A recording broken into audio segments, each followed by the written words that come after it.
Friends ఇప్పుడు కొత్తగా వచ్చే సిపి ప్లస్ ఎస్టీక్యూసీ ఐపీ కెమెరాలని ఇన్స్టాల్ చేసి యాడ్ చేసేటప్పుడు ప్రాబ్లం వస్తుంది కదా, అది డైరెక్ట్ గా యాడ్ అవటం లేదు. దానికి ఒక ప్రాసెస్ ఉంటుంది. దాని గురించి కంప్లీట్ గా ఈ వీడియోలో చూద్దారండి. ఇలాంటి మంచి యూజ్ఫుల్ వీడియోస్ మన ఛానల్ ఎప్పుడు పెడతా ఉంటాం కాబట్టి మీరు ఫస్ట్ ఛానల్ లైక్ చేసుకొని సబ్స్క్రైబ్ చేసుకోండి. ఈ సిపి ప్లస్ ఐపీ కెమెరాలను ఫస్ట్ ఇన్స్టాల్ చేసుకొని ఎన్విఆర్ కనెక్ట్ చేసుకున్న తర్వాత ఎన్విఆర్ లో ఈ కెమెరా సంబంధించిన ఐపీలన్నీ మనకి క్లియర్ గా ఇందులో కనిపిస్తాయి కదా.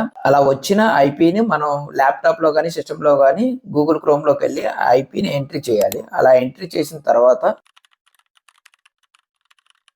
యువర్ కనెక్షన్ ఈజ్ ప్రైవేట్ అని ఒక ఎర్రర్ వస్తుంది. ఎర్రర్ కింద అడ్వాన్స్డ్ అని ఉంటుంది కదా, అడ్వాన్స్ మీద క్లిక్ ఇస్తే కంటిన్యూ ఐపీ అని అన్సేఫ్ అని ఉంటుంది. దాని మీద క్లిక్ ఇస్తే కెమెరా ఇన్స్టాలింగ్ ప్రాసెస్ అనేది వస్తుంది. ఇందులో ఫస్ట్ వచ్చేసరికి మనకి రీజియన్ అనేది ఇండియా సెలెక్ట్ చేసుకోవాలి. అలా సెలెక్ట్ చేసుకొని సేవ్ కొడితే నెక్స్ట్ ప్రాసెస్ లో డేట్ టైం అనేది సెట్ చేసుకోవడం వస్తుంది. అది సెట్ చేసుకున్నా ఓకే, లేదంటే నెక్స్ట్ లోకి వెళ్తే కెమెరాకి కొత్తగా పాస్వర్డ్ అండ్ మెయిల్ ఐడి కూడా ఇక్కడ సెట్ చేయాలి. అలా సెట్ చేసుకున్న తర్వాత నెక్స్ట్ కొట్టేసి సేవ్ చేస్తే కెమెరా అనేది ఇన్స్టాల్ అవుతుంది. అలా ఇన్స్టాల్ అయిన తర్వాత మీరు లాగిన్ పేజ్ అనేది ఓపెన్ అవుతుంది. ఆ లాగిన్ పేజ్ లో యూజర్ నేమ్ ఉంటే యూజర్ నేమ్ ఇచ్చేసి దాని కింద పాస్వర్డ్ అనేది ఎంట్రీ చేస్తే కెమెరా అనేది ఈజీగా ఓపెన్ అవుతుంది. అలా కెమెరా ఓపెన్ అయిన తర్వాత కెమెరా సెట్టింగ్స్ లో సిస్టమ్ అనేది ఉంటుంది. ఆ సిస్టమ్ లో కిందకు వస్తే మీకు సేఫ్టీ అని ఉంటుంది.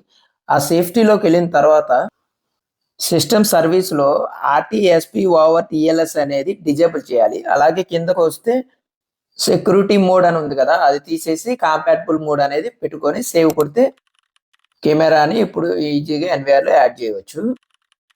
అలా బ్యాక్ వచ్చేసి ఎన్విఆర్ లోకి వెళ్ళి ఇప్పుడు మనం సెట్టింగ్స్ చేంజ్ చేసిన కెమెరా ఐపీని సెలెక్ట్ చేసుకొని ఆ కెమెరా అనే దాన్ని ఎన్విఆర్ లో యాడ్ చేయాలి.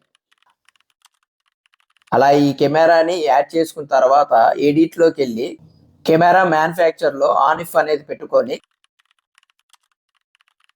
కెమెరాకు పెట్టిన పాస్వర్డ్ ఎంటర్ చేసి సేవ్ కొడితే కెమెరా అనేది ఈజీగా ఎన్విఆర్ లో డిస్ప్లే అవుతుంది. ఇలా సింపుల్ గా ఇప్పుడు కొత్తగా వచ్చే సిపి ప్లస్ ఎస్టీక్యూసీ ఐపీ కెమెరాలను ఈజీగా యాడ్ చేసుకొని చూసుకోవచ్చు. ఇలాంటి మంచి యూజ్ఫుల్ వీడియోస్ మన ఛానల్లో ఎప్పటికప్పుడు అప్డేట్ చేస్తూ ఉంటాం కాబట్టి ఛానల్ని ఫాలో అయ్యి సబ్స్క్రైబ్ చేసుకోండి. Thank you.